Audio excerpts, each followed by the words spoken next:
Hello and welcome to a review to a kill, the James Bond retrospective podcast where we rewatch every Bond from Connery to Craig to review and rank each one.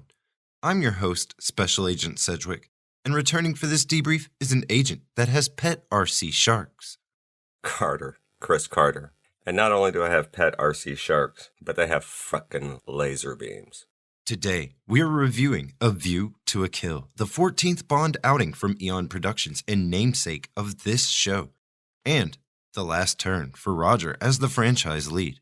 Well, this is probably an excellent bookend to Roger Moore's tenure. His first film, fantastic. His last film, pretty fucking good. We might shock people, but I agree with that. The film was the first with a premiere outside of the UK, opening on the 22nd of May in 1985 at San Francisco's Palace of Fine Arts. The British premiere was held on the 12th of June, 1985 at the Odeon Leicester Square.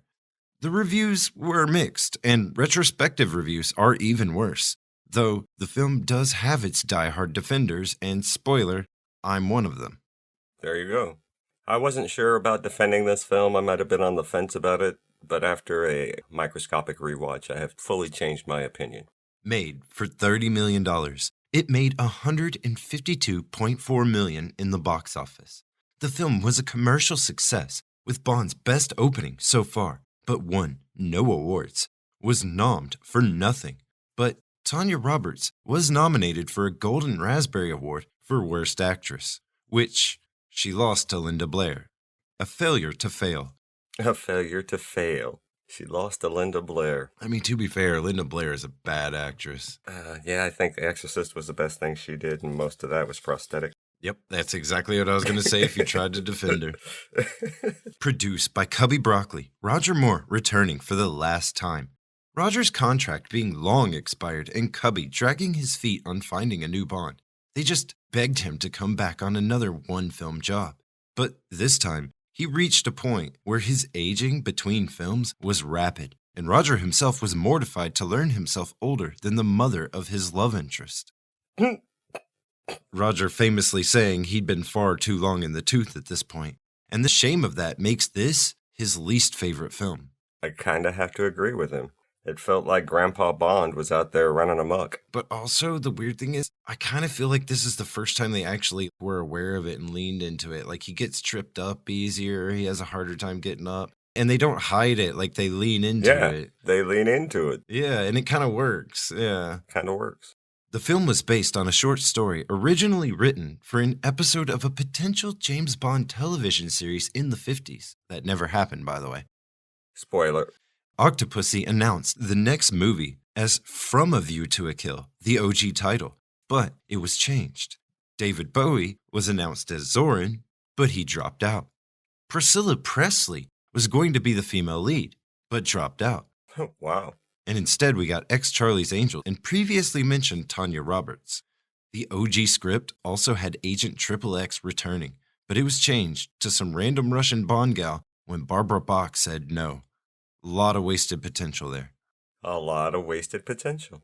In better news, Patrick Macnee became the fourth former star of the Avengers television series to appear in a Bond film in this, following Honor Blackman, Diana Rigg, and Joanna Lumley. I was so excited to see an OG Avenger.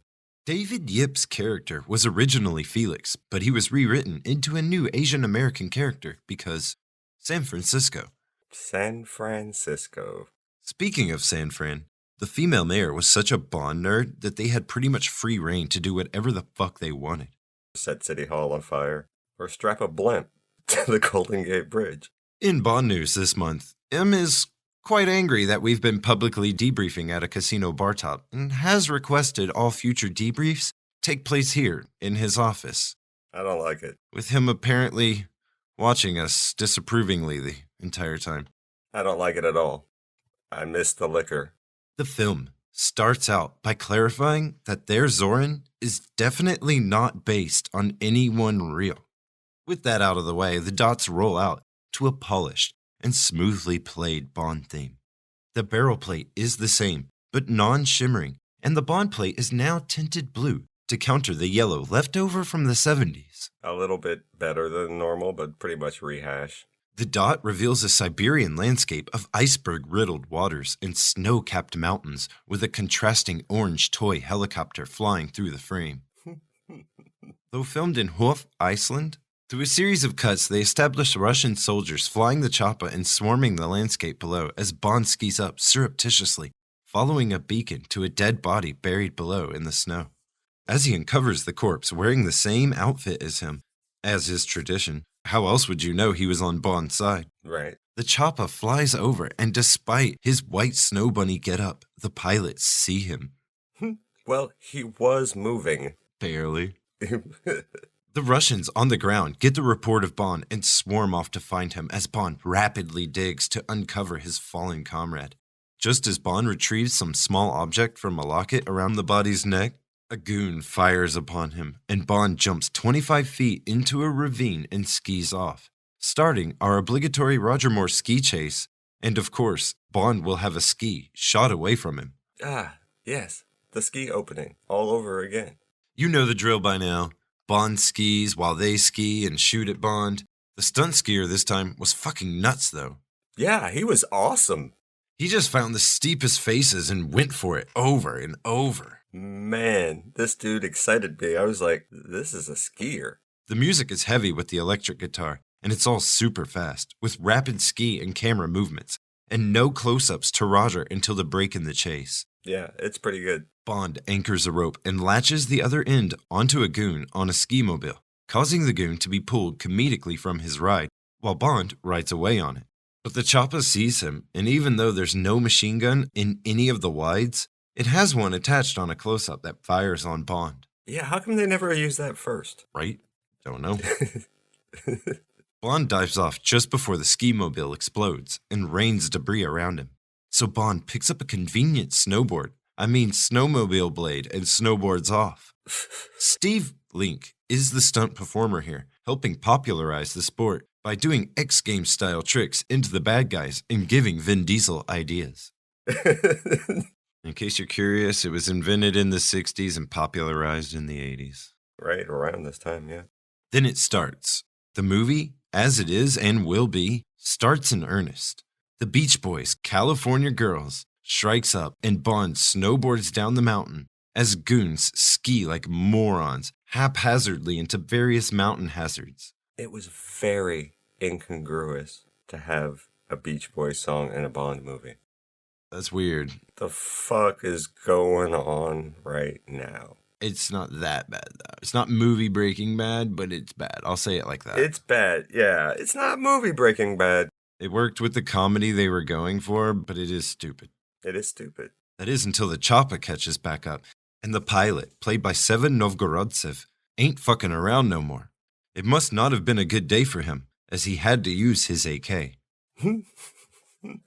They shoot at Bond, who shoots a smoke flare into their cabin, causing them to crash into an iceberg and explode. Just then, another iceberg pops a hatch with a Union Jack on the underside that Bond runs to. Have you noticed that James Bond is 2 for 2 of hitting helicopters in one shot? Yes.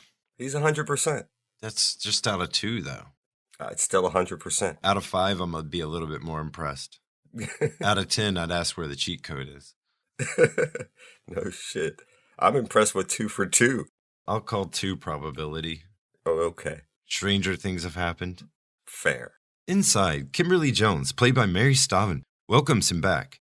And how convenient that his long down-mountain ski chase ended by his ride. Again.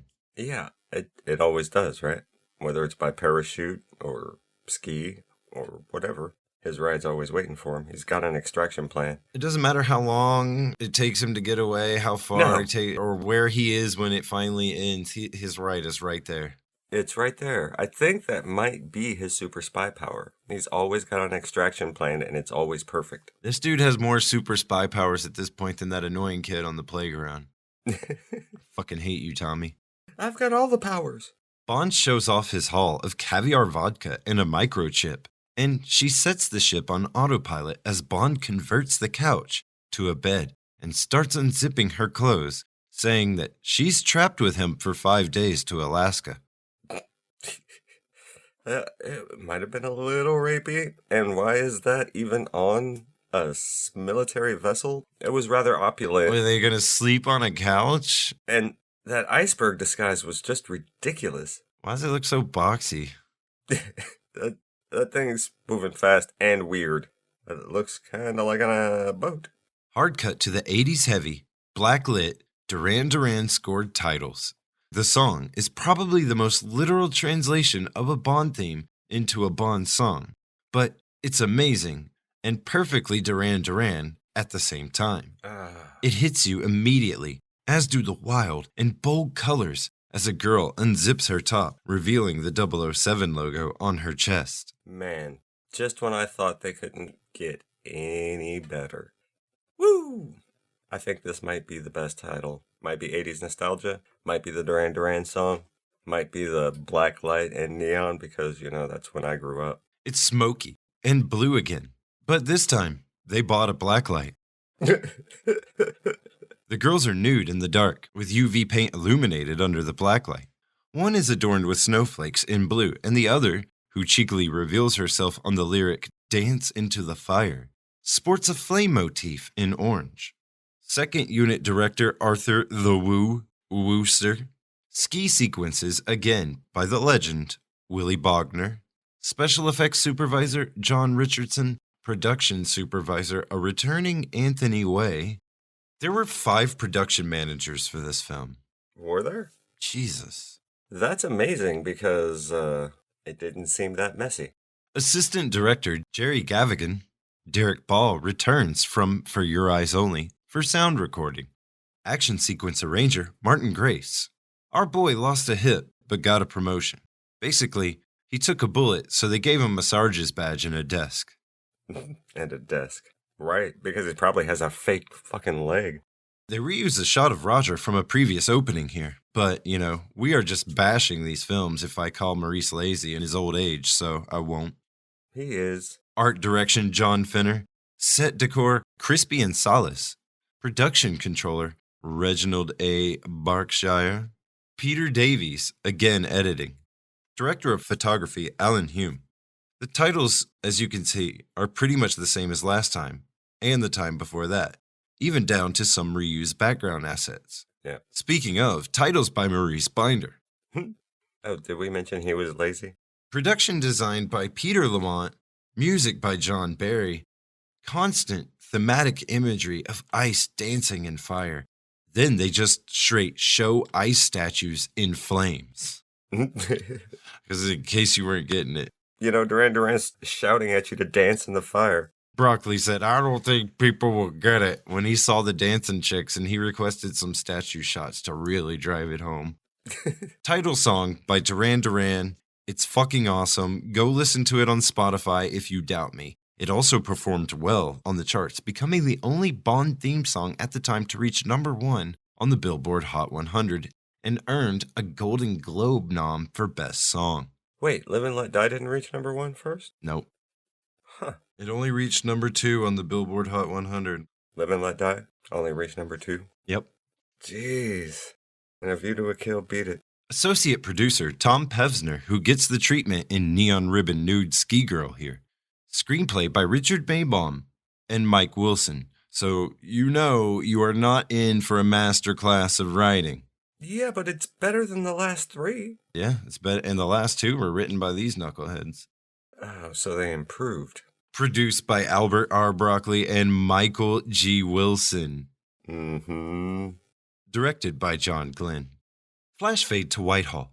As it was in Octopussy, M's office is in the old War Office building in Whitehall, Westminster, instead of the MI6 building. It'll also be like this for the Living Daylights. In real life, SIS, or MI6, hadn't used Whitehall for a headquarters since the 1920s. Oh, wow. Maybe they just didn't want anybody to know where it was actually. It's just for 3 films. They're just like, apparently, M's office is at Whitehall now. They just combined 2 locations. I think it was out of cheap laziness, honestly. Maybe M was also handling Sherlock Holmes at the same time because, they're the same hand. Get the fuck out of here. Cutting inside to Moneypenny's office, James greets her and says the trip took a lot out of him. Moneypenny calls him dedicated and M comes over the tannoy saying, "Cut the bullshit and get in here." This is Lois Maxwell's last turn as Moneypenny as well, and she's been here since the first movie, and she is the last actor from Dr. No to depart the series. Wow. Old Moneypenny lasted quite a while. Yeah, I mean, Q will technically last longer than her, but he was not even in the first movie. No, he wasn't. That was Boothroyd, Mhm. played by some other chap. Yep. In M's office, Bond is greeted by Q's new pet RC Robo dog car gadget, because it was the mid-'80s, and even Rocky movies were throwing in random robots. It looks like a giant fucking cockroach. It looks like if Nintendo designed a cockroach. Those antennas wobbled so long, it took me right out of the scene. Like, all I could focus on was those wobbling antennas. Like, when are they going to stop wobbling? I'm not going to lie, I didn't pay attention to that at all. Didn't even notice. No. As always, the minister is there with M, but I guess since they're at Whitehall, that actually makes sense. Q takes umbrage to Bond's pet remark and calls his new gizmo a highly advanced surveillance machine, though it looks more like that robot toy they packaged with early Nintendo releases. The 80s were a different time. Everything was new. Q holds up a microchip that looks exactly like the one Bond snagged from the locket earlier. Q says that this is a microchip. What? And until now, it's been susceptible to EMP, and Bond info brags on electromagnetic pulses. He's up on his nuclear information.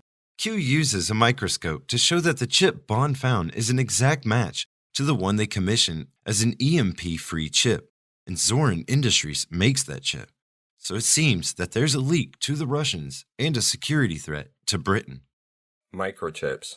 If it's from defense contracts and there's a leak, that could be big. That could be super big. They decide to investigate Zorin discreetly, as he has ties in the government. And M looks at Bond in a suit and says, "You have exactly 35 minutes to get properly dressed, 007. And Bond looks down at himself as we cut to the races. Filmed at Royal Ascot Racecourse in Windsor, we see Moneypenny cheering for her horse and saying, "Move your before catching herself.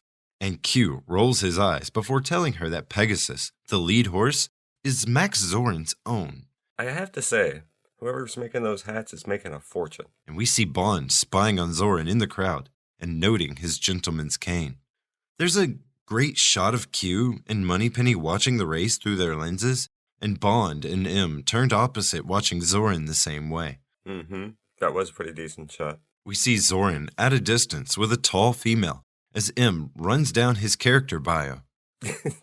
Then we get closer shots of Max Zorin, new rags to riches story tycoon, immortalized by a bottle blonde legend in Christopher Walken. And Mayday, his mostly unknown Amazonian counterpart, played by the incomparable Grace Jones. Young golden boy Christopher Walken and fresh-faced Grace Jones. Power couple.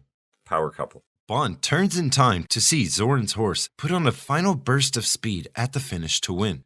Bond then approaches a man shaking his head whilst watching Zorin's horse take to victory lane.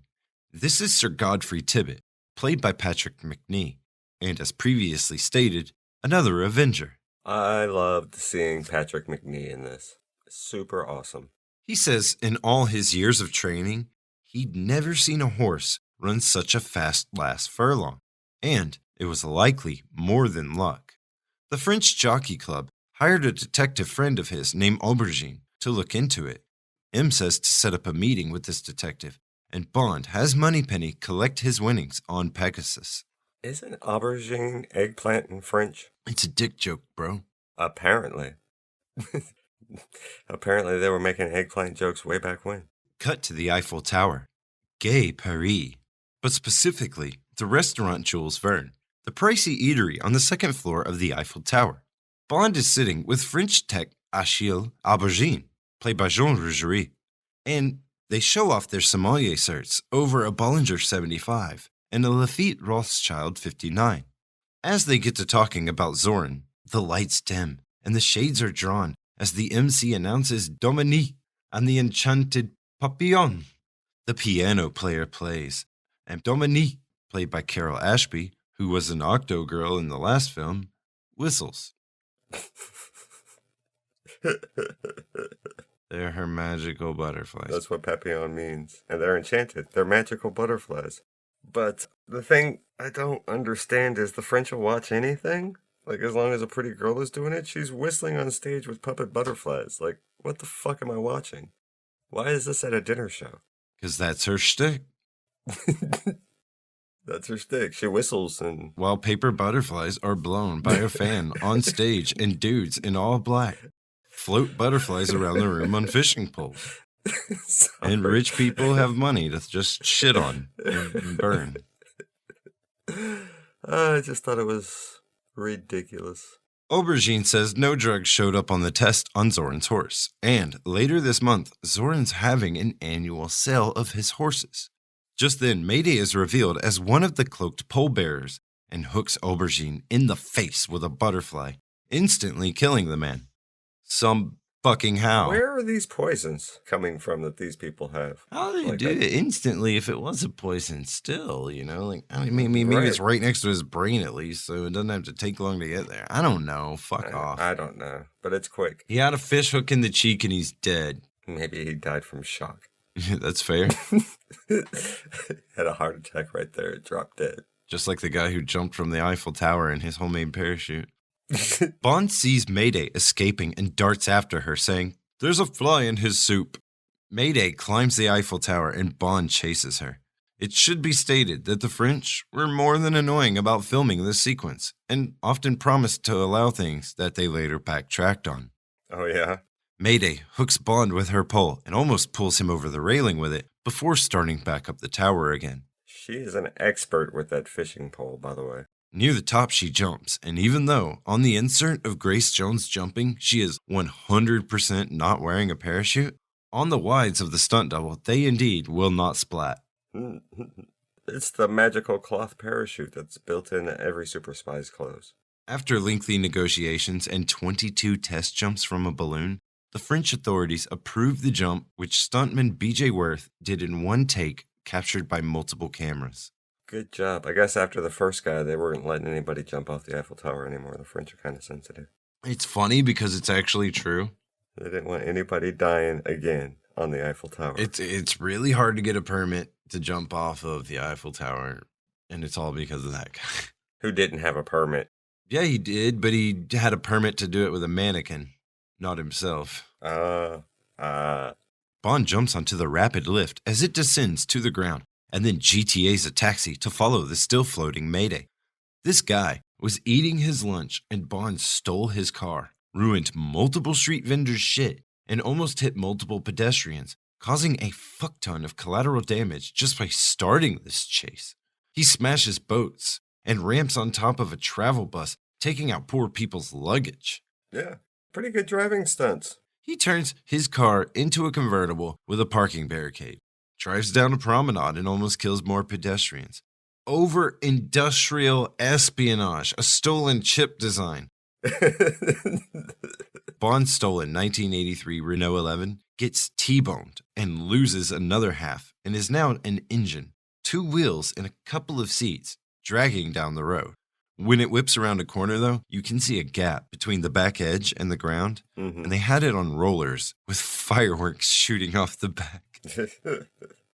That's funny. Mayday lands on a river party barge holding a wedding, and Bond stops on the Pont Alexander III and leaps onto the sea and pleasure boat, falling through the roof and onto the cake. Mayday jumps onto a speedboat piloted by Zoran alongside the wedding crews, and they take off, leaving Bond in the hands of some very angry bakers with meat cleavers. In a bit that makes no sense. No sense. A, why do they have giant butcher's cleavers for cake baking? And B, why do they give a fuck? They made and delivered the cake and will be paid. The rest of the party would be the angry mob. Cutting back to Zoran speeding off, he looks at Mayday and asks, "So?" And she nods, and he laughs slightly maniacally, and then she cackles insanely. These two know what kind of movie they're in, and they're going for it. This is just the beginning. Just the beginning. Cutting to Bond, M, and Tibbet in a 1981 Peugeot 604 Ti limousine. Bond asks Tibbet to get him into that horse sale, and M calls Bond out for his wanton 5 million franc rampage through Paris for little to no cause. Bond says, "Well, pardon me, sir, I thought it prudent to identify the assassin." 5 million francs worth of damage? And untold Napoleonic Code violations, bro? You know, it reminded me of every 80s cop movie. Where he's getting chewed out. Chewed out for all the damage he's done. He did, though. Jesus, that was a lot of collateral damage. I felt it prudent to find out who the assassin was. 5 million, bitch. I'm about to feel it prudent. You ain't retiring and getting no Bentley. Right. Cut to Zorn's stud estate at the real-life 18th century, not 16th as he says, Chateau Chantilly, and Bond being chauffeured by Tibbet in a silver 1958 Bentley S1. Gorgeous car. Sweet Bentley. 2 beautiful Bentleys in a row. Classic lines. Bond pulls up and introduces himself to the Zorn greeting committee as James St. John Smythe, which is St. John Smith in the most British way possible. Super British. Bond asks if a modest building is the stables, and Scarpine, played by Patrick Beauchamp, says no, that's the servants' quarters. He then points to a huge palace and says, "That's the stables." I love the castle brag in this one. The jokes here are working. It seems to be holding together quite well by this point. The name is hilarious. St. John Smythe. It is kind of hilarious. The subversion is funny. Yeah. The acting is hammy, but not immediately over the top. I'm already chuckling, smiling, and having fun at this point in the movie. My only complaint so far is, why does Bond care about the fucking horses? I mean, yeah, because we wrote him to, and it leads to the payoff in the script in universe. But in real life, if I sent an agent out to investigate industrial espionage and microchip theft, and they were fixated on roided out horses, I'd be like, what the fuck, mate? Right? Like, why are we talking about horses? We should be talking about microchips. Who gives a shit? If he cheated at the Kentucky, I don't give a fuck, dude. That's not what you're doing. Scarpine takes him to the auction at the stables, and Bond asks about the Ithacus cult, the brother to Pegasus, and Scarpine says that he'll be shown last and is expected to fetch 3 million. Bond's eyes flapjack, and he says, "Sounds reasonable," whilst cheesing at Scarpine, who leaves Bond to his own devices. Like, $3 million. Shouldn't be a problem. A trifle.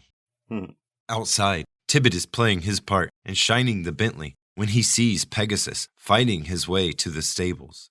An old man, played by Willoughby Gray, escorts them. And this is his vitamins provider, brother. Dr. Carl Mortner. Tibbet follows them for a bit, and we cut back to Bond inspecting horses whilst being eyed by Zorn. Back to Tibbet, who only finds an empty stable where Pegasus should have been with his dock. Scarpine says Zorn is anxious when he meant eager to meet Bond, and offers Tibbet the servants' quarters, to which Bond says would be more than adequate. Tibbet slams the car door. Now remember, Tibbet is actually a knighted gentleman. It's funny how the role is starting to chafe him. Yo, bitch, I'm Sir Gottfried Tibbet. This motherfucker, he's really gonna treat me like his fucking slave the whole time. What a fucking bitch. And he's gotta do it too, fate of the nation, queen and country. Fate of the nation, right? Queen and country. He would do it, but it would be the biggest insult to him. You don't get knighted for nothing.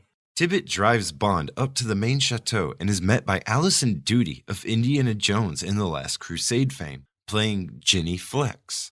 She offers a porter for his bag, but he insists that his man take them, and Tibbet chafes again. When you're ready, Tibbet. Bond is hamming this up a lot. They enter, and as they're ascending the staircase, it's, "Stop wheezing, Tibbet." And in his room, it's, "Hurry up, Tibbet. Unpack. Here, let me help you," as he takes his umbrella and leaves Tibbet with an ungodly amount of Louis Vuitton luggage. To be fair, he is carrying a shit ton of bags.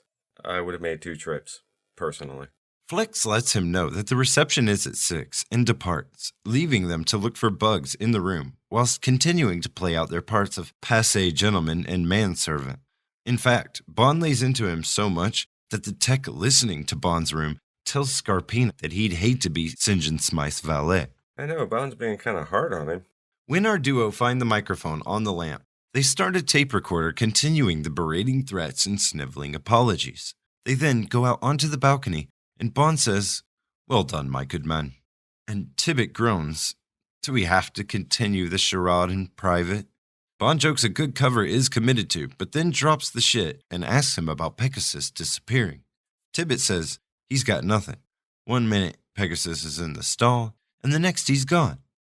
They see a chopper coming in to land, and Zorn dismissing Dr. Mortner before going to greet the craft. Tibbet points out that Mortner was with Pegasus. Why does James think that this has anything to do with anything, that he is so set on following this lead and causing damage and all this shit? It's a fucking horse. I don't think he's following the horse. I just think he's following Zorn. And the horse is just used to get close. That doesn't make sense. Why does he give a fuck about the juice? Why do they give a fuck about the stables? Why do they care where Pegasus is? I have no idea. Yup. It really doesn't make sense. Boom. Zorn greets his guest, who exits her helicopter to a saxophone riff. This is Stacy Sutton, played by Tanya Roberts. Bond says she bears inspection, and Tibbet says, "We're on a mission." Sir Godfrey, on a mission I am expected to sacrifice myself. That's a little meta. That's a little meta. At the reception, Zorn takes Stacy to his office, and Mayday tells Bond to bugger off. Bond then goes outside and puts on some Q-branch filter specs, so he blocks out the reflections and is able to watch Zorn in his office through the window as Scarpine walks up. "Enjoying the party, Mr. St. John Smith?" "That's St. John Smythe, and immensely." Does nobody notice the two big-ass tabs on the bottom of these glasses? No. That look like focusing devices on cameras? Nope. Interesting. They're fashionable. They are not fashionable. Show you what you know about fashion. Bond sneaks into Zorn's office when Zorn goes to the party. He grabs Zorn's checkbook and uses his magical bullshit Louis Vuitton check copier, which is literally just a metal plate inside. It's one of the most logically stupid gadgets we've seen so far, but it does reveal somehow that Zorn paid Stacy $5 million. It also tells us that Zorn was the kind of check writer that never filled in the memo line. I was just wondering, why would he have this on him? He was expected to forge a check? He was expected to be able to magically copy a check that wasn't there by putting this metal plate against it with a fashionable Louis Vuitton cover over it. Mm-hmm. And also it had like one of those knuckle buster slides over the Louis Vuitton cover, but are we actually pretending that did shit to the steel plate underneath it? Q gadgets. Shut the fuck up. What happened? What was that? Did he knuckle bust some electromagnetic current through it that... Shut up. I didn't say anything. Q gadgets, that's all I said. Coming out of the office, Bond is asked what he's looking for by Dr. Mortner, and Bond says the loot. Mortner escorts him away and introduces Bond to Bob Conley at the party. Now, Bob is played by Manning Redwood, who was a general in Octopussy, in that scene with the stock explosions. Oh, okay. I know that guy. Yeah, you do actually, because he's the guy who tries to get a hold of Mrs. Torrance on the CB and can't in The Shining. There you go. Yeah. Bob says he's an oil man and from San Fran, who handles Zorn's interests there, and then he excuses himself. Mortner says he's Zorn's breeder of sorts, and says Pegasus may be an inferior breed, but conditioning and other factors are far more important. Zorn then approaches Bond and introduces himself, and it's important to note that Bond is snapping photos the entire time with a camera in his ring. It's actually not really that important to note that. You could forget that I even said that, and it would not affect you at all. Not affect you at all because it never comes up again. It does, but not really. The photos that he's looking at with Chuck Lee are the ones that he took from this camera. But I mean, like, if I never told you that, like, who cares? Right. Maybe they just had mugshots. Mm-hmm. I mean, he has his name. It's not like he was just some random guy at the party. He's like, I need to know who this guy is. It's like, no, dude. Who's this guy, Bob Conley, this oil man from San Francisco? You know what I mean? Like, if I never told you this, it wouldn't matter. It would not. Zorin dismisses Mortner and talks to Bond when Bond asks if Zorin rides, and Zorin says he's happiest in the saddle. Oh, a sportsman. How about fishing? And Zorin seems confused, and James elaborates, fly casting, with a very odd smile, like he knows something. Right, right. And Zorin straightens up, and all business and no smiles says he is neglecting his other guests.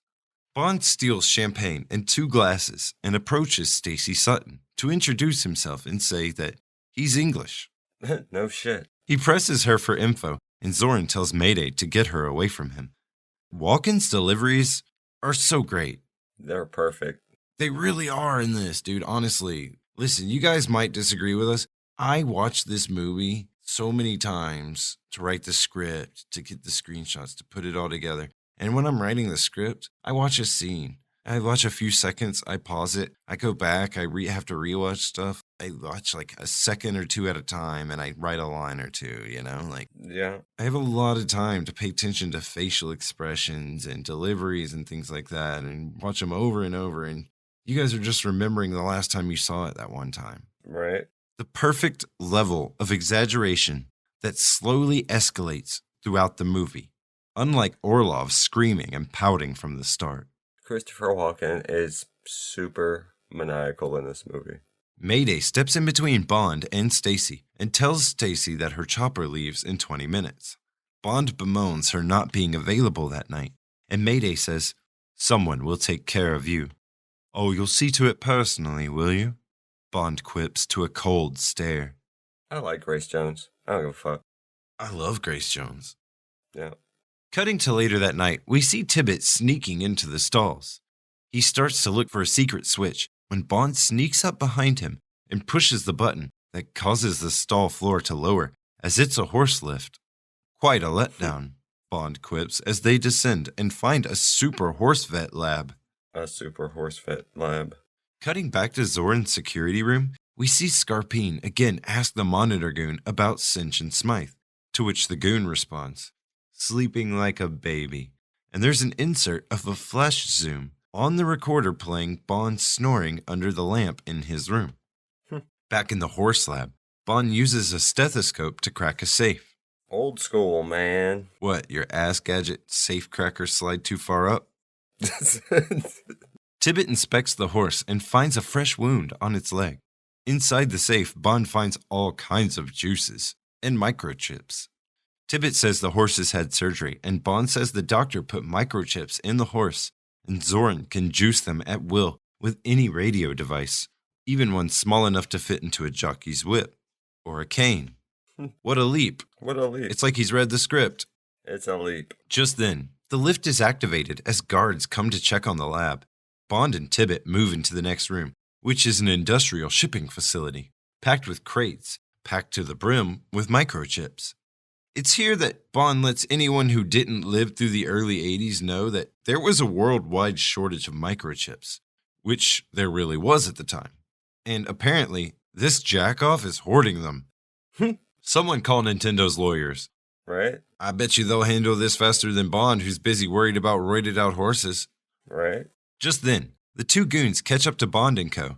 Ron Tarr plays the bigger guard, and Taylor McCauley plays the one that gets boxed and ready for prime delivery as soon as the fight starts. Tarr basically knocks himself out, and Bond has the machine send him first-class priority as well. It's all wrapped up, he quips. I don't know. At least they didn't take forever with that fight scene. Right? There weren't very many fight scenes. The ones that were there weren't long either. No, they were not. Goddamn right. Fuck you, Bob. Fuck you, Bob. We then cut to Max and Mayday trying out for the Matrix. As they spar, she knocks him down and, helping him up, says, keep your guard up, my love, and maintain your balance. She's his coach, bodyguard, and lover. She's tall, intimidating, beautiful, and has a Gobinda-level mean stare. The perfect hinge. She's, yeah. Yeah, she's quite possibly the perfect hinge. Apparently super strong, too. Screeching, she throws him down again, but he mounts her and kisses her. All of a sudden, his phone rings. He answers it screaming, "I told you not to disturb us." And they say there's been a security breach in the warehouse. And he says, "Activate security protocols," and then walks off saying, "Let's see where Mr. St. John Smythe is." You don't think it's a leap for him to just immediately assume it was that guy? Hell no, he was already looking for a reason to distrust him. I'm saying that's one of those situations where he would have blamed him even if it wasn't him. Interesting. I mean, there's a reason people tell you go with your gut. It's usually not wrong. Right? True. We then cut to Bond getting blocked off on his way back to his room by a lowering gate. So he takes off the other direction and leaps for a drawbridge being raised, barely catching the top and pulling himself over before it closed. Cut to Zorin and Mayday finding Smythe's room empty. Bond runs up the stairs but sees the shadows and the light coming from his doorway. Back in his room, Mayday has an epiphany and tells Zorin that Bond was the man at the Eiffel Tower. Zorin looks pissed, and she storms off to her room to shockingly find Bond naked in her bed. "Mayday, where have you been? I've been waiting for you to take care of me personally." As if he's been there all along. Zorin laughs and sends her in. But outside of this just happening because Bond, what's Zorin's motivation for sending his lover in there instead of, just capturing and or killing Bond now? Yeah. I mean, they were gonna kill him, right? I mean, to be fair, he is psychotic and doesn't actually love her, so. Yeah. Maybe he's just playing a weird game. Unfortunately, all of his behavior is sadly explainable, tossed away because of that. Yeah. She disrobes, and he says, "I see you're a woman of very few words." She climbs into bed saying, "What's there to say?" And they get it on. Da-dun, da-dun. Cutting back to the horse lab, and Mortner tells Zorin that everything is there, but one of the Royd devices is in the wrong spot. Zorin says bring Smythe to his office in the morning. Walken's faces are amazing. This is how you play unhinged. It is. It's pretty good. Unlike the other Max from last month, Who was not good. who was not unhinged like this. Slowly unhinging. And that's the cool thing, too, is he's not crazy off the top. He is in control in the beginning, and he does slowly unhinge. There's moments like this that get there. The next morning, in Zorin's office, Bond is invited in on the pretext of viewing a catalog of thoroughbred bloodlines. Zorin surreptitiously snaps his photo and gets his real info, almost seemingly delighted as the info rolls in. Tickled. He was tickled pink. There's also so much innuendo in this scene that I didn't even bother noting it all. Zorin says that he has just the horse for Bond, and it's time for his morning ride, so Bond should join him to try out the horse. Cut to Bond telling Tibbet, who's washing the Bentley, to get to town and get him to trace the check that he copied. He tells Tibbet to say that he needs to go to town to wash the car, so Tibbet dejectedly tosses the dirty water back onto the Bentley. That he was just washing. Poor Avenger. Poor man. He gets abused in this movie. And the cool thing is he's a high-class gentleman. He's not sniveling. He's not an idiot. He's not bumbling. He's a spy in his own right. He wasn't even worried about what Bond was doing. He was going to figure that shit out. He was going to save the world. Like, Tibbet's got it, man. Right? Tibbet drives to the gate and tells Mayday that he's off to wash the car. And he gets out to open the gate, but it starts on his own. Tibbet turns, but Mayday is gone, so he gets back into the Bentley.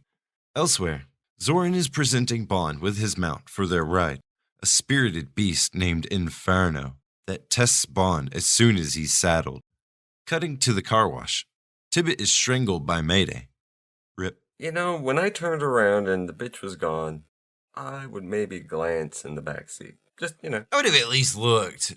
Just poke my head back there just for a second, like, I would have at least checked. I wouldn't have expected her to be there, but I would have looked. Back with Bond, and Zorin says if Bond can stay his steeplechase course on Inferno, he can have the Ithacus cult gratis. Again, I cannot stop gushing about how masterful Walken is. He isn't holding back, like I'm not gonna lie, but he isn't unintentional either. Nah, he's perfect. He nailed this part. Bond, Zorin, and a bunch of Zorin's men race off. Zorin leads, and when he clears an obstacle, he has it raised or extended. Just made more difficult for Bond. Also, the Goon Raiders treat it like the equestrian version of roller derby. I like how the Goon Riders all look like ex-NFL players and not jockeys. What do you mean we're meant to be tiny? I'm gonna fuck you up. Don't tell me how to ride my horse, I punch you. I punch you. Bond catches up and takes the lead, and Zorin hits a switch in his cane that causes Bond's stallion to go shit nuts and take off in a roid rage through the woods, causing Scarpine and the other goons to give chase. Bond sees the Bentley returning and rides to it to jump aboard. Inside, Mayday draws on him, and Tibbet is dead in the back. When the car stops, Scarpine also draws on Bond, and Zorin says, "You've lost, 007. Killing Tibbet was a mistake. And I'm about to make the same mistake twice." Oh, man, it's so cold. I love it. It is pretty cold. But I gotta wonder to myself, if you have a device that makes your horse run faster, why would you put it in the horse of the guy you're chasing? It causes an adrenaline surge. And if you put that in the untrained Widowmaker cult anyways, I get what was going on there. It was basically going to make him freak out the way it did. Okay. Bond says, "Kill me, and the British service will be super pissed at you, man." And Zorin says, "Well, if you're the best that they've got, they'll probably just cover this up." Smart. It's probably true. Right? Scarpine pistol whips Bond. Then Zorin and Mayday take the unconscious spy and dead Tibbet in the Bentley out to a lake for Mayday to push the car into. Zorin was smart enough to watch the car sink, but he didn't count on Bond breathing the tire air. Old school spy trick. Tire air. Yeah, Mythbusters did an episode on this once, and they proved it wouldn't work because the air mixes with the water too quickly. Right? Cutting to Piste d'Ivry, the Chantilly racecourse where Zorin meets Gogol. Good old Gogol. Love seeing that Russian dude. Standing behind Gogol are two men named Klotkov and Vens, played by Bogdan Kamenowski and Dolph fucking Lundgren, respectively. I stopped the film on that scene. I was like, is that fucking Dolph Lundgren? Yeah. And then I played it real slow a few times. I'm like, that's fucking Dolph Lundgren. I wonder if he was dating Grace Jones at the time. Dolph Lundgren was dating Grace Jones at the time and was on set, so they used him. Right on. Gogol says Zorin hasn't been checking in with his contact and killed 007 without permission, jeopardizing operations. "You jeopardized mine!" Zorin tells Gogol he no longer considers himself a KGB agent and to fuck right off. Fuck right off. Klotkov points out that they trained him and funded him, and that without the KGB, he'd be nothing but a biological experiment, a physiological freak. And it's here that we get our first hint that Max Zorin is a eugenics test tube super baby, a la Khan. But yeah, what's Mayday made out of? Klotkov's remarks cause Mayday to pick him up like Bane and Zorin's squad to rush in guns drawn. Gogol has no choice but to back down, and we then cut to one of the coolest sets since Ken Adam left the series.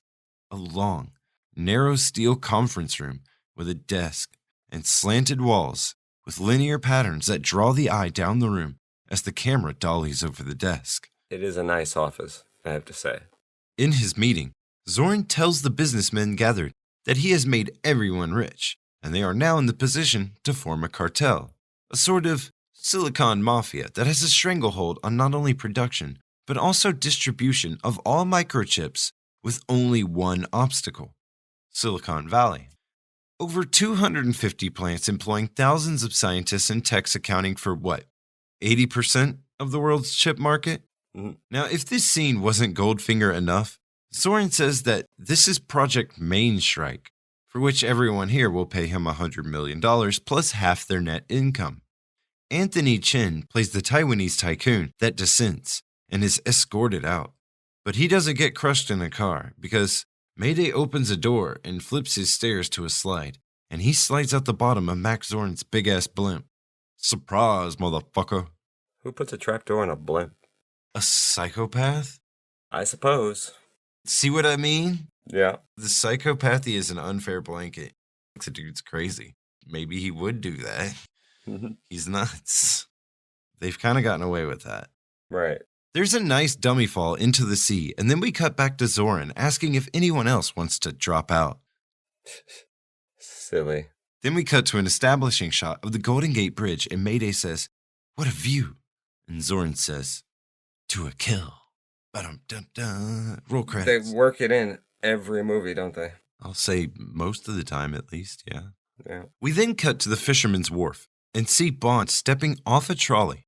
Now in San Fran, Bond goes to a fishmonger stand and asks for soft-shell crab, and the man at the counter says he might have some in the back. This is Chuck Lee, CIA, played by David Yip. Lee tells Bond that check he asked to be traced hasn't even been cashed yet, and Dr. Mortner is really Hans Glau, pioneer of steroids and madman in World War II, who experimented with steroids on pregnant women to the result of highly intelligent but highly psychotic children. And they guess that Zoran may be one of these kids. Well, he's definitely perfect enough. A fisherman named O'Rourke, played by Bill Ackridge, tells Bond that the new Zoran pumping station made all the crabs disappear. He specifically says they didn't go anywhere, they just disappeared. And bro, your parents really let you down in your developmental years. I was wondering if this guy was like trying to play a pirate. He had one eye closed the whole time he was talking. It was really weird. He was like, "I'm gonna be Quint." Right? Yeah. And failed so fucking hard. It was bad. I also want to point out that the Fisherman's Wharf sequence had a Maude Adams cameo as a background extra, making her the only non-regular Bond girl to shoot for 3 films. That's interesting. They cut to Bond in scuba gear infiltrating the pump area for Zoran's alleged oil mine. Bond is somehow not only able to get past the safety grate on this intake pipe, but also thinks of doing it and does it, which is insane. Because what if they turn it on? So they turn it on. That's a real flimsy grate to begin with. And now the spinning prop is sucking Bond in faster than he can swim.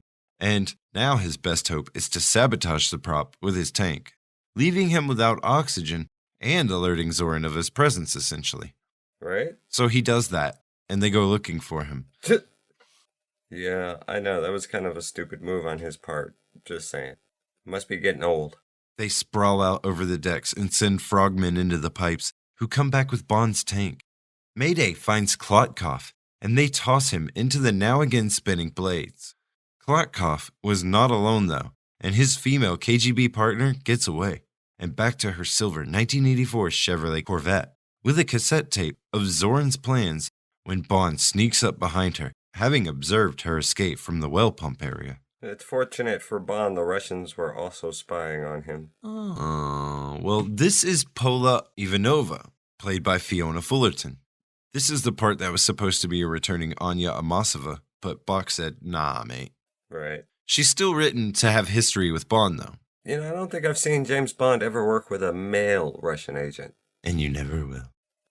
The two cheese it in her car when they hear dogs approaching and meet up, carnally, in a Japanese sauna. Bond hits the jets, and she orgasmically giggles. "The bubbles tickle my Tchaikovsky."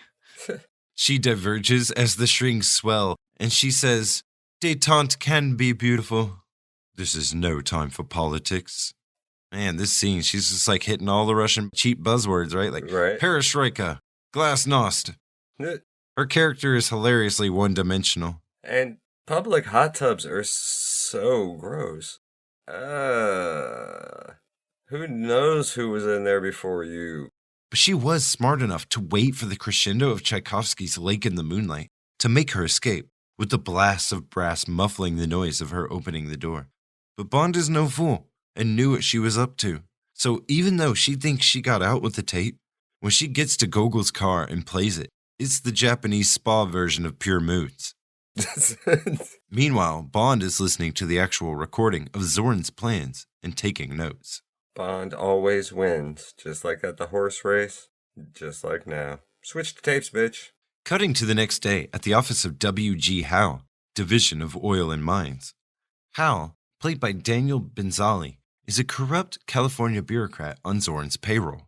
Bond asks him why Zoran's pumping seawater into his pipes instead of out of them, and Hal says seawater is used to test the integrity of the pipes as it's safer than oil if there's any leaks. As Bond boards the lift, he sees Stacy Sutton approaching Hal and waits for her in the lobby, then tails her through town in a 1983 Ford LTD, and the only car Bond has driven so far in this film. Aside from the Renault. It's about the same thing. It's a French version of this car. Pretty much. She drives her 1984 Jeep Cherokee to her estate, and Bond breaks and enters through a window, finding the place devoid of dressings. What the hell? A sharper image lockpick? That's, weird. He got it in the Sky Mall magazine. Q is getting distinctly cheaper and cheaper each movie. The Q compartment is literally sponsored. Oh my god, in like 15 years, that same company will be known for Razor scooters more than anything else. More than anything else. He makes his way upstairs and through the empty mansion when we get a cat screech jump scare. Minus points for that shit. Bond finds the only furnished room in the manor, and it's her bedroom. He hears the bath running and allows himself in the bathroom because he's a fucking creep, as she comes out from the closet behind him with a shotgun. Is this peeping Bond again? This dude just broke into this lady's house, searched for her, didn't call out anybody, didn't say, hey, it's me or anything, went into her bathroom and turned off her shower. I'd have shot him. Yeah, I mean, that's not peeping, that's raping. Yeah. He's in your house, in your bathroom, and he thinks you're naked in there. Right. And this is the same guy that trapped a girl in a fake iceberg for 5 days. She thinks he's another Zorn stooge, and he asks about the check. She goes to call the cops, but it's dead, and she accuses him of cutting the line. Right on cue, we see a goon sneaking into the window, and Bond takes her shotgun and blasts him, and the goon turns to stunt dive off of the balcony, and Bond shoots him again in the ass after he already jumped. This sequence was a little ridiculous. There's more coming inside, and Bond shoots them as well. But they just get up, shaking the shots off, and puzzled, Bond asks what the gun is loaded with, and she responds, rock salt. Yep. Bond ditches the gun and tussles with the men in a clunky fight that looks like 3 old dudes who've never fought before and are afraid of getting hit, and are trying to square off to impress their kids. Right? Or the girl. She keeps freaking out about a vase, and Bond goes out of his way in the fight, twice being hindered, to save it from destruction, just for her to say, fuck it, and break it over a goon's head. Yeah, after you tied one of his hands over it. Sure, thanks for the help. At this point, I would literally be more angry that she broke it anyways. Right? Like, bitch, you don't know how hard I worked to not break that. I could have gotten them. Why don't you take the vase somewhere else and let me take care of this, you annoying... All you had to do was set it down. As the goons cheese it, the balcony goon gets up saying, hey, wait for me, before being shot in the ass 2 more times. Back inside, Stacy looks up at a portrait and says, sorry, Granddad, as if that giant porcelain vase was his urn, and there were just no ashes inside because they evaporated over time. I guess. She's picking up the pieces saying it's his ashes, but there's no ashes there. No dust, no ashes. Maybe Grandpa's ashes were made into the vase. Oh, dude, look at this Sherlock here. Yeah, they could have easily made his ashes into paint. See, Carter's a genius. That's why he's a super spy. Bond cooks her a quiche and gets her to exposit. She is the granddaughter of an oil magnate who was taken over hostilely by Zorin. She's given everything she's had in the legal fight, which is why her manor is empty and what the $5 million check was for. Her selling her shares in the company, and why it hasn't been cashed yet. Because she doesn't know if she wants to accept defeat. In fact, the goons coming to pressure her only makes her tear up the check in steeled resolve. Crazy lady. Bond made the perfect quiche. It had a crust and everything. I was like, what the fuck? How long were they in the kitchen? A while. I guess. She says, what if they come back? And Bond goes to reconnect her phone line. The refrain hits, and Bond returns to her asleep in her bed. So he tucks her in and falls asleep in the chair next to her, with her cat and gun in his lap. I guess James Bond only takes advantage of women that can defend themselves. Tell that to Scaramanga's hoe. Oh, right, right. You're hurting my arm. I'm gonna break it if you don't let me stick my dick inside. I mean, give me the information I want. The next morning, there's a minor tremor, and she sees on her computer that the epicenter was near Zoran's mine, and Bond tells her about the seawater being pumped in. Shameless apple plug. She is aghast that he's pumping seawater into his wells along that fault line, and thinks Hal has to stop them now. Cutting to Hal's office, and Stacy is coming out even more mortified as Hal dismissed her claims and employment. Cutting to her house again, Bond and Stacy decide to look at Zoran's well plans down at City Hall, and Agent Lee says he'll contact Washington and get more help out here, before leaving and getting into his 1982 Ford Bronco just to be strangled by Mayday as she did Tibbet. Which, just like last time, she did to the radio blasting and then stole their ride, presumably to find a lake to push his Bronco into. Kills to a soundtrack, I guess. Cutting to City Hall, Stacy checks in and the pair go up to the file room where Bond finds a map to an abandoned silver mine on the San Andreas Fault called Main Strike. All of a sudden, Zoran and Mayday burst in. Zoran waves a gun and says, "Alive and well, and still bumbling in the dark." Mayday disarms Bond and takes him and Stacy to Hal's office. Hal is surprised when Zoran and Mayday enter with Stacy and Bond. Zoran has Hal call the police to tell them there was a break-in. Hal does this first, then asks what they did. Zoran says, "You fired her, and they came here to kill you. And then they set fire to the office to conceal the crime, but were trapped in the elevator and perished in the flames." Hal says, "But that means I would have to be dead," Zoran shouts as he shoots him in the heart. As Zoran gloats for his intuitive improvisation skills, Jenny Flexen's squad come in with gas cans. Bond and Stacy are then led to a lift and trapped in between floors when Scarpine cuts the power. Zoran drops a Molotov cocktail onto the top of the lift, and he cheeses it with his squad, leaving Bond to burn. That was a real convenient breaker box. It just happened to be on that floor. And where you could see the elevator. Yeah, right where you can see the elevators. Just saying. I don't know very many buildings that set it up that way, but okay. Even though there's fire all around, Bond gets up and out and pulls Stacy with him. He then starts climbing up, and we are treated to Stacy screaming over and over and over and over, "James, don't leave me! James! James!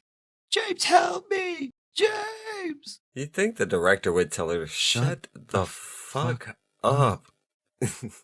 Finally, he gives her a fire hose to hold onto, and Bond pulls her up and shuts her up. And then they died of smoke inhalation. Do you think a better use for the fire hose would maybe be to put the fire out? Seems a little too logical, though, bro. Like, he might get her wet. Probably his plan the whole time. We then cut to a San Fran police captain played by discount Dennis Franz, Joe Flood, arriving on the scene and trying to restore order when Bond appears on the roof of the flaming City Hall, heroically carrying Stacy to safety to a swelling symphony, garnering the awe and adulation of the crowd while the overture proudly blasts. Everybody loves a fireman. This is such a typical 80s scene. It is, right? Unfortunately, the police captain already had people up in the building during the fire, gathering evidence. And they found his gun and know it's his. Right? Bond says, "It's cool, contact Chuck Lee of the CIA." But the captain says they found his body in Chinatown and James is under arrest. Number one suspect, because he's British. You're a foreigner. That is California for you. Right? Stacy says, "Hey, this is James Stark, a British reporter." And Bond says, "Well, actually, I'm a British spy named James Bond." "And I'm Dick Tracy," the captain says, and Bond sprays him with the water from the fire truck before commandeering the engine with Stacy. A stolen fire truck. About to get real slapstick. As Bond drives off, a fireman tries to stop him, saying the ladder is unlocked. As the chase gets underway, Bond reveals he is James Bond and has her take over driving so he can climb out onto the truck for shenanigans. I'm like, why? Why would you do that? I have no idea what his intention was. It's because it's time to do that spot. I was completely like, old man, get your ass back in that truck. The cops crash into things and themselves a lot, and Bond, now on the ladder, gets launched off to the side. See? Hijinks. It's kind of a cool stunt, though. This dude hanging over a road and lifting his body as people drive underneath him. It's a miracle that ladder was unlocked. They tear down business signs and cause the usual collateral damage. James hangs and swings from side to side of the truck as they turn. The ladder tears a camper off the back of a randomly parked truck, revealing a couple fornicating inside. You know, California. On the side of a road in the middle of a city. Yeah. Yeah. Maybe they were having an affair. They dart in between two trolleys and head for a drawbridge, which, of course, they jump in a fire truck. And like always, when the cops try and do what Bond did, they fail hilariously and spectacularly. With a car ledged at the top, all the other patrol cars slide down to the bottom. When the bridge raises high enough, the last car falls all the way down and crushes the others. And as the patrolman named Harris is getting chewed for this and his paycheck threatened, the captain's own car is crushed by the counterweight, and the cops laugh. This guy was an attempt at a less racist style J.D. Pepper. I just like how American cops are completely inept in Bond movies. Always. Even in Craig's era, Felix is like, oh man, I wish, I was as cool as you. I might as well just give you my money and let you do it, even though you just lost. Fair. We cut to the next morning, and James has driven a stolen fire truck that was involved in a police pursuit halfway across California, and is now at the Zorin mine in said fire engine. Not exactly the easiest feat or the most inconspicuous vehicle. Right? How do you keep a stolen fire engine? I mean, being it has to say SFFD all over it. How do you lock the ladder back down? They just pulled over the side of the road? Yeah, when they got gas and snacks. Right? Bond pulls up to the gate and notes the amount of activity for an abandoned mine and the amount of explosives. He stops an explosives truck with his sirens and attacks the driver, stealing his jumpsuit and truck. Inside, he's stopped by a guard in a micro-suspense moment, but the guard just wants to enforce the hard hat area rule by giving Bond, and only Bond, a hard hat to wear inside his cab. Then by all means, on your way. Bond arrives and drops off the explosives when the foreman notices Stacy's heels, and Bond says, "It's women's lib. They're taking over. They're Teamsters," as they're sent into the site office. So misogynist. Inside the office, they find more uniforms and hard hats before going outside and jumping on a minecart full of info. I like how she found a uniform that was tight enough to show off her ass. They enter the Temple of Doom, mine, and exit the cart before making their way into the underground office. The workers are taking an ungodly amount of explosives into the mine, and Scarpine has hidden a smaller bomb to be used as a detonator in a cart abandoned in a hallway. Cutting back to the protagonist, Stacy looks at a map and in true Bond form figures everything out. Zorin has been pumping water into the Hayward Fault, and he's about to drain 2 lakes to flood the San Andreas Fault and create 2 earthquakes at once. And right underneath them, apparently, is the key geological feature that stops these faults from moving at once, a sort of lock. Somehow, that's a thing that exists and of course is right underneath them. So now, the double earthquake will somehow just turn all of Silicon Valley into a new inlet bay. I grew up where there's been some major earthquakes in my life, and I have never heard of a double earthquake.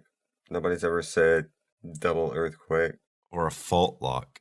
Nobody's ever said fault lock. It stops all the faults from moving at once. I don't know if they ever hire a scientist for a James Bond movie. Hell no.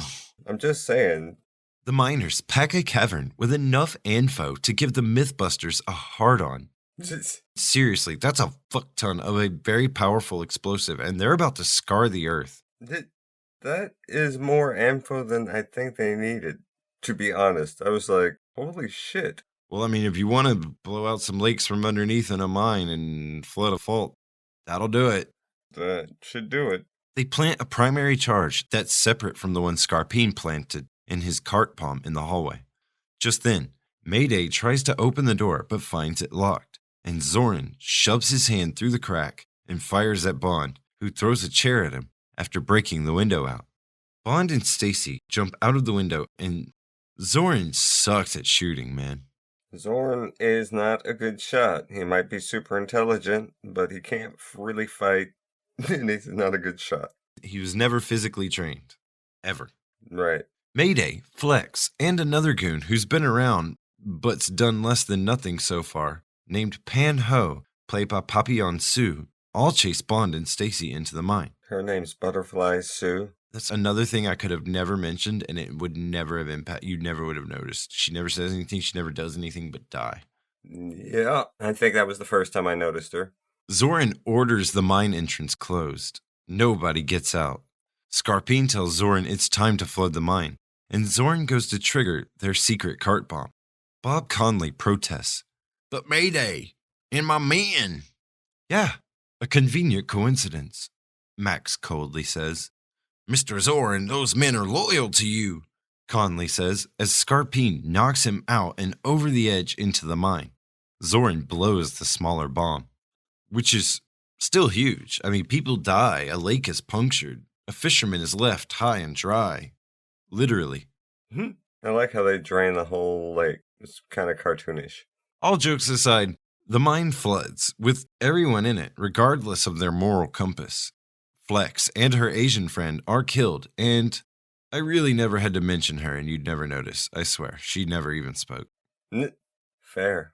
As the men scramble not to drown, Zorin mows them down with an SMG and giggles in delight the entire time. That SMG was an Uzi. Cutting back to Bond and Stacy as Mayday has caught them and is trying to pull them off a ladder when the chamber floods and Bond is swept away with Mayday.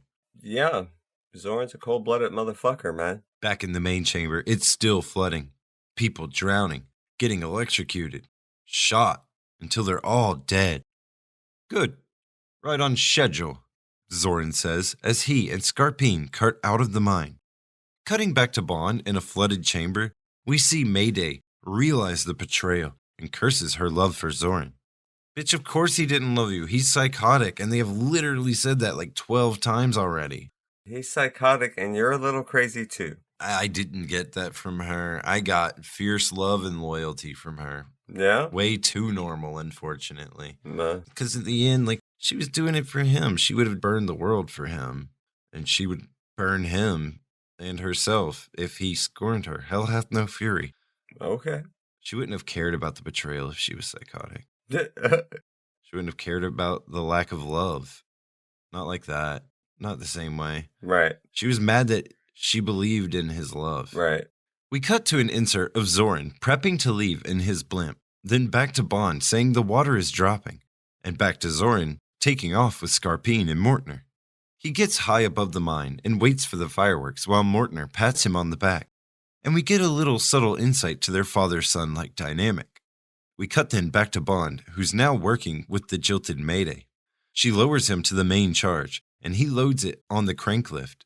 She says, "Get on with it," and he says it's too heavy, to which she screams, "Get on, damn it," and beasts his ass up the mine. When he's back up with the bomb, they swing it over to a minecart to push out of the mine, but the brake lever keeps slipping, and someone has to stay on and hold it off. Mayday jumps on and says, "Get Zorin for me," and Bond is screaming for her to jump, and she just laughs until she sees Zorin's blimp out in the open, and then she just instant, cold, fuck you stare when she explodes along with the charge outside of the front entrance of the mine. One of Grace Jones' best performances, in my opinion. Maybe it's just me. Maybe no one else will ever feel this way. But that shit hit me. The way she feels really hurt, and then killing herself so dramatically to fuck him over. A scene I've seen 1,000,000 times that for some reason, and I'm being genuinely honest, seemed to hit me harder this time. Maybe it's the older I am. Maybe it's just the more I understand the emotional weight that she brought to it, because I'm sitting here staring at her face, hearing her voice, over and over while I watch the scene a few times and write this. But like, man, I felt it. Like, I felt it. It got me. That scene got me this time, man. It was a pretty decent scene, all in all. I'm impressed with Grace Jones. Yeah, she's fucking impressive. I'm not going to blow her off. I'm impressed. Yeah. Zorin, however, is not impressed. Stacy is running for Bond when she's kidnapped by a blimp, which is fucking hilarious. First of all, when they inflated the blimp, it sounded like jets. And then it did the sneak and swoop, where it's slow enough that Zorn could just lean out the door and grab a whole person. You got snuck up on by a blimp. Bond grabs a mooring rope and holds on like a motherfucker as the blimp flies toward the Golden Gate. And again, that's some serious grip strength. Does Bond just not build up lactic acid? Does he just have an endless amount of energy reserves? He's got incredible grip strength. That's all he trains for. Zorin goes to smash the dangling Bond into a bridge, but it backfires when Bond ties the rope around the bridge cables. The blimp now caught up, Zorin says, More power. More cowbell.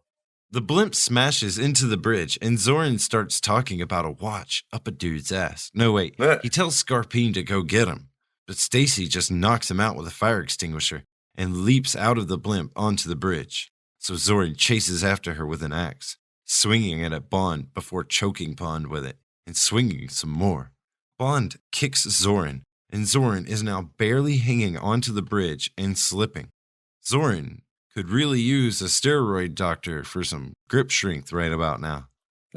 Right? If he only had half of Bond's grip strength. And look, there he is, just in time to cry out Max's name and see him laugh like an idiot before falling to his death in another hilarious dummy fall. I was wondering if it was the same dummy. Mortner shoots at Bond and Stacy from the blimp, and when out of ammo, grabs some TNT for a suicide attack. Bond uses Zorin's axe to cut the mooring line, and the blimp floats off to explode with Scarpine and Mortner squabbling over the bomb. Stacy was also hanging by her fingers for most of that sequence, so she also took a first at Cambridge in grip strength. I was wondering, why would you have a safe full of cartoon dynamite? That seems like a very unsafe thing to have on a blimp. We then cut to M's office as Gogol presents the fucking Order of Lenin to Comrade Bond. The first time it's been awarded to a non-Soviet. M would expect Gogol to be happy if Silicon Valley had been destroyed. But on the contrary, Admiral, where would Russian research be without it?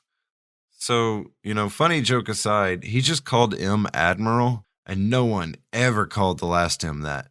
Plus, Robert Brown played Admiral Hargreaves in The Spy Who Loved Me, and a lot of people, myself included, think that this is the same guy, Hargreaves, and not the same M as Bernard Lee. Oh, that makes sense. And that line, Admiral. I mean, he is a totally different M. Yep. If you really notice, Gogol actually had a different relationship with the last M. He called him by his first name, Miles, not Admiral. True. They don't know where Bond is for the medal, as usual. And we cut to Sutton's house, established by her cat bowl. And establish her cat's name, finally.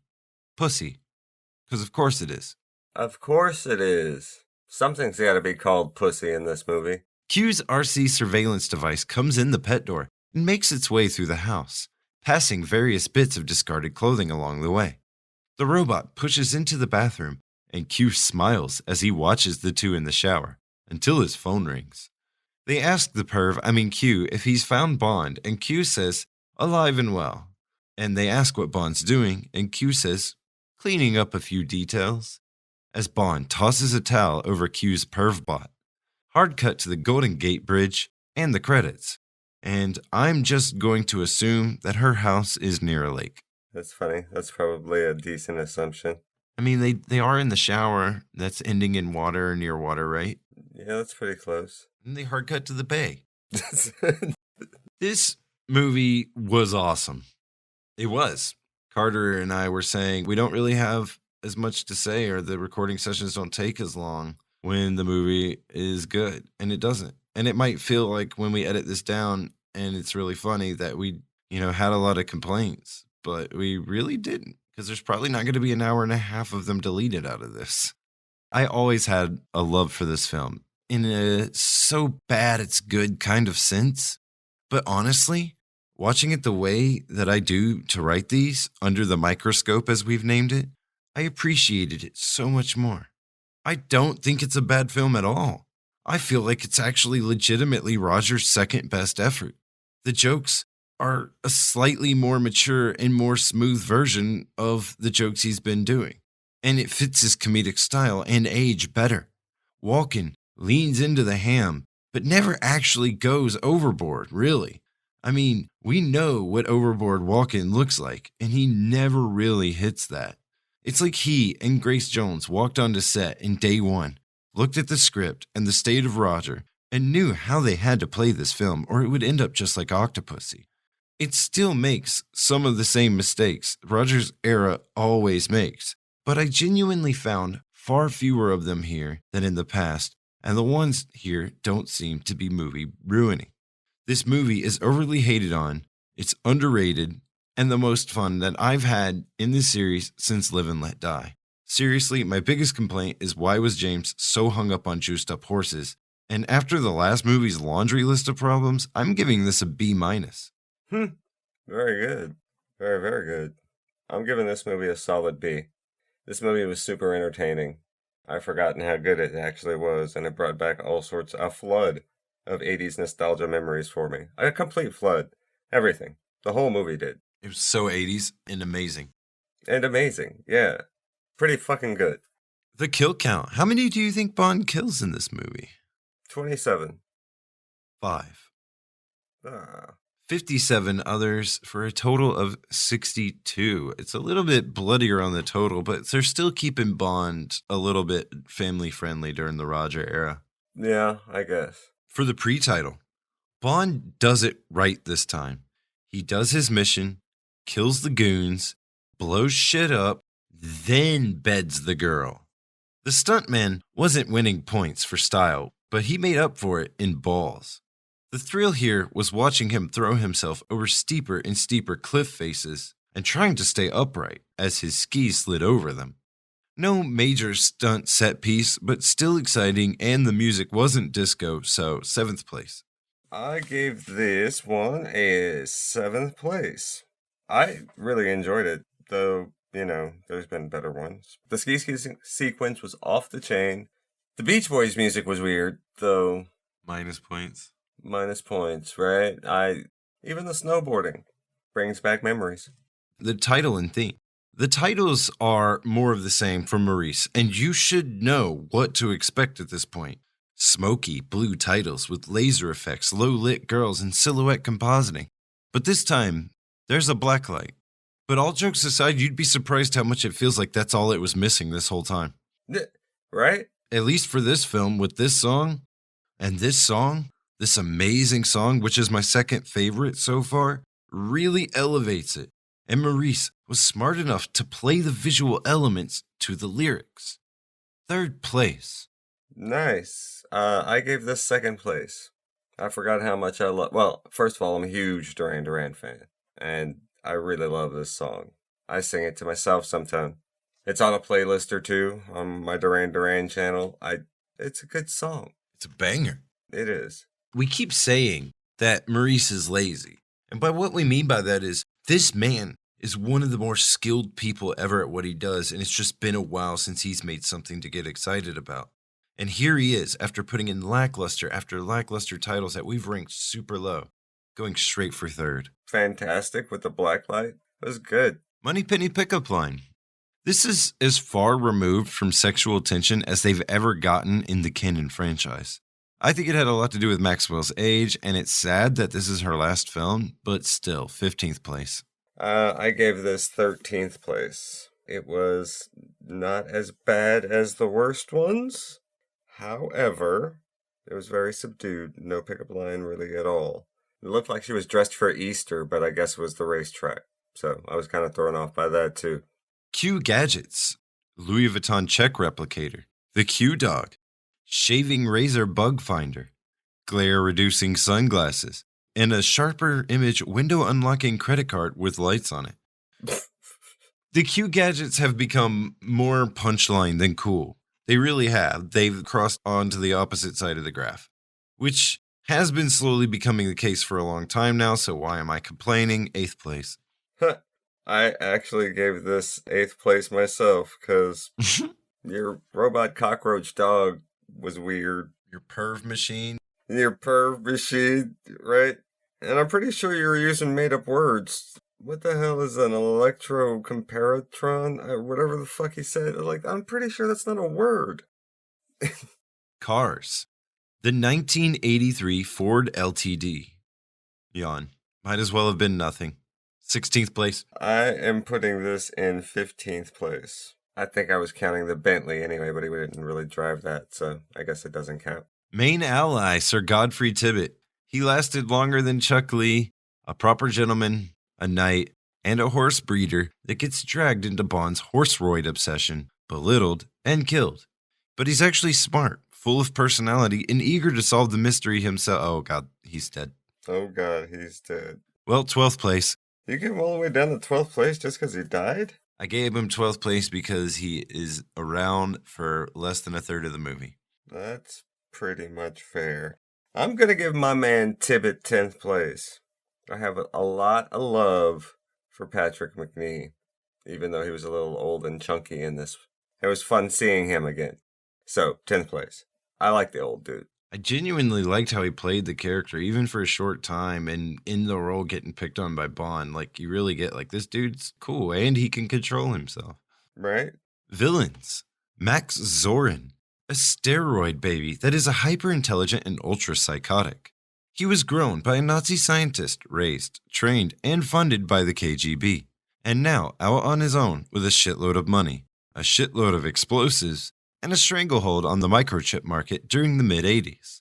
He also plans to flood Silicon Valley to cement his cartel-like ownership over the commodity. Walken played this perfectly, come at me. He didn't phone it in, but contrary to popular rhetoric, he did not go overboard either. And I've seen Walken go overboard, and he never comes near that here. Intentionally hammed up, yes, but to the perfect amount, and escalating as the film goes on, which makes all the difference, as I pointed out, we learned with Orlov. He's the main reason this movie is so entertaining to me, and after 60 seconds of internal debate, he's number one. 60 seconds of internal debate, huh? Yeah. That's a long time for you. So, I've often held Blofeld as the best Bond villain, and I might change my mind because we still have one more iteration to look forward to. But for right now, I'm gonna have to say, my man Zorin, Max Zorin, takes the number one. He was the best Bond villain so far. Hands down. Fight me, motherfuckers. Fight me. Dude, earlier tonight, I'm not gonna lie, when I was eating dinner, I told my person that I genuinely thought this was gonna be our most divisive episode since On Her Majesty's Secret Service. Really? Yeah, but here we are, like, boom, boom, boom. This movie's awesome. Suck it. Main Hinch, Mayday. She's tall, fierce, loyal, can bane backbreak a man with ease, can teach kung fu, is gorgeous, does all the things the best Hinch would do, and fucks you. So, total package. Memorable as fuck and masterfully portrayed, and she's also number one. Huh. Interesting. I had to give it up to the Swiss Army henchman who also fucks you. Well, okay, that's fair. That's fair. But was she a good henchman? Because she helped Bond at the very end. Yeah. Yeah, nah, loyal henchmen go down with the ship, in my opinion. So I gave her second place because nobody's going to beat Wenton Kid, in my opinion. Bond girl, Stacy Sutton, a broke oil magnate's granddaughter who got Bond a map and almost kills Bond when she drives the fire truck. Also gets herself kidnapped by a blimp, which is just wow. She hinders him multiple times, but at least not on purpose, so there's that. Her voice is scratchy and odd, and that's fine. I'm not one to talk. But she screams so much and so pathetically with that scratchy smoker's voice, and it's like nails on a fucking chalkboard.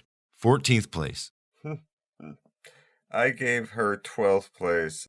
There are a couple of worse Bond girls out there than her. Yeah, 2 so far. She's pretty to look at, but, 13th place. It's just, she was a bad Bond girl. One-liner. When he said it was a rough night, but I got off eventually, right to Zorin's face, I mean, That got me. That was a good one. That was a good one, yeah. The one that got me was the subtle one at the very beginning. He said to Ginny about early horse riding. He's like, oh, I'm an early riser too. Like, I get it. Morningwood joke. The jokes, I've said a few times, are just ever so slightly tweaked, and they actually work a lot better. It's the same jokes, they're just not middle school all the bloody time. And they're a little bit smoother. 7th place. Oh, really? 7th place. I actually went a little higher because the jokes were such an improvement for me. They were so much more subtly in there.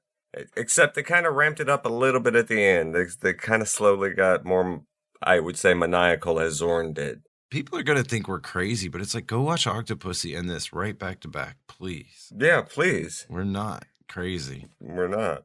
So, yes, I gave it 4th place. Locations: Siberia, Paris, San Francisco.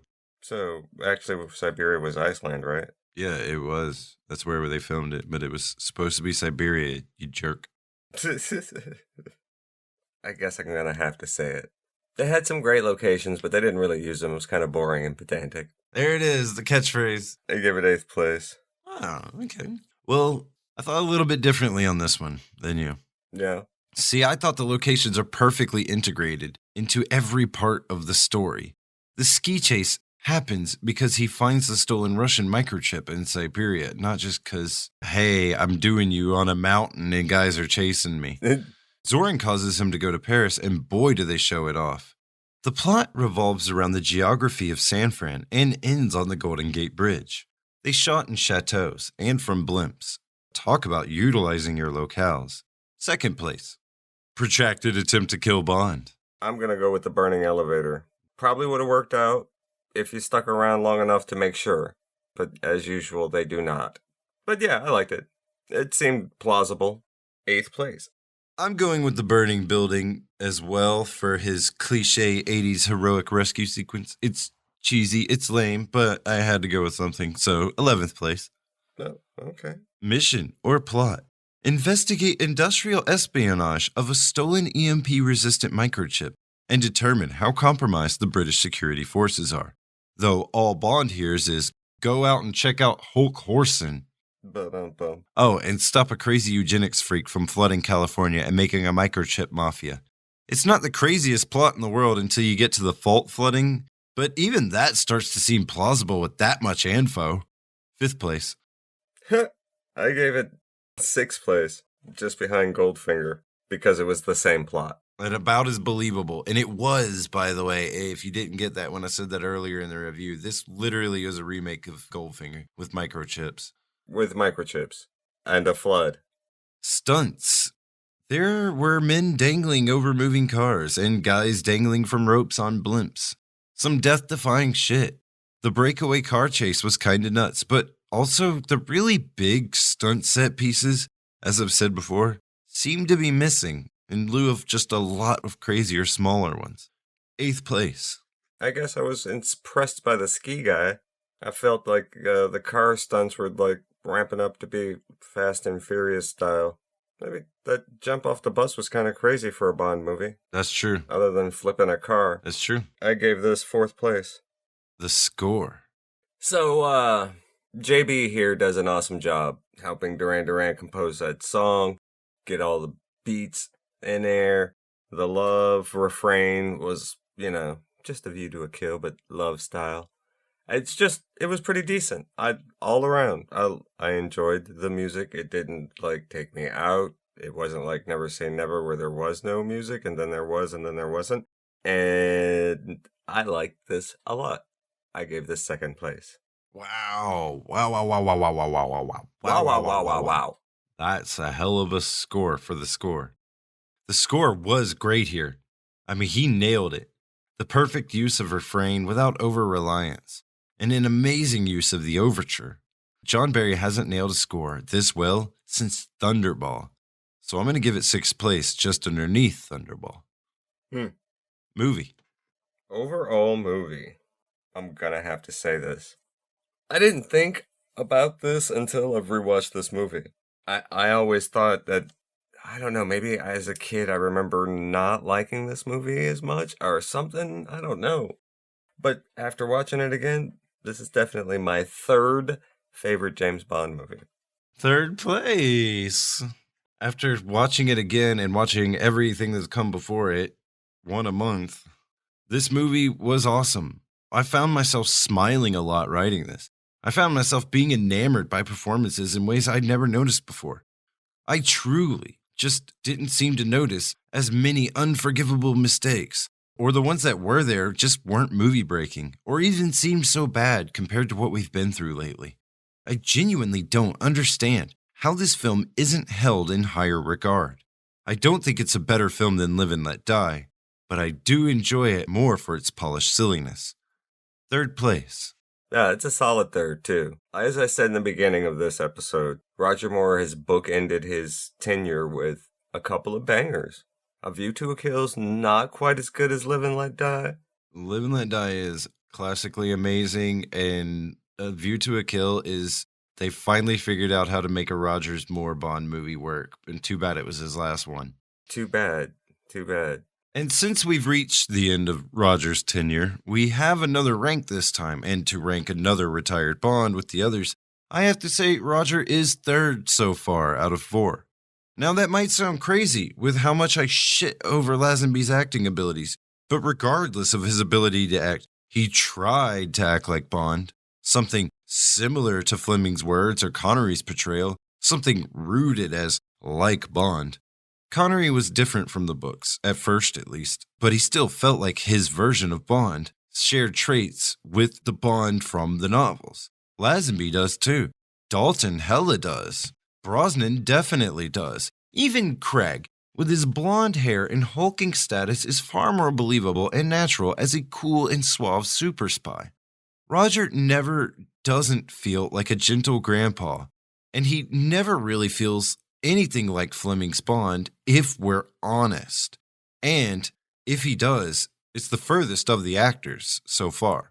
So, third place. I'm gonna give my man Roger also third place. Roger Moore felt more like a city Bond as compared to like a rugged military Bond. He didn't seem ever like a commander Bond. He never felt like he was ever in the military. He always felt like he came straight out the office. He was the intellectuals Bond, I suppose.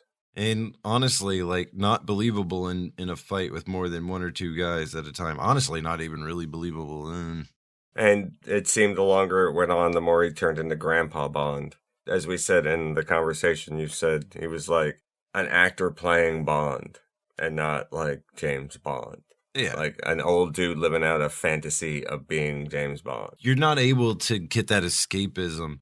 You're not able to suspend my disbelief. Yeah, exactly. You're really not. There's a difference between an actor where you can get lost in the role, you can suspend your disbelief, and one who's really so far departed from it that the entire time you're just telling yourself it's okay.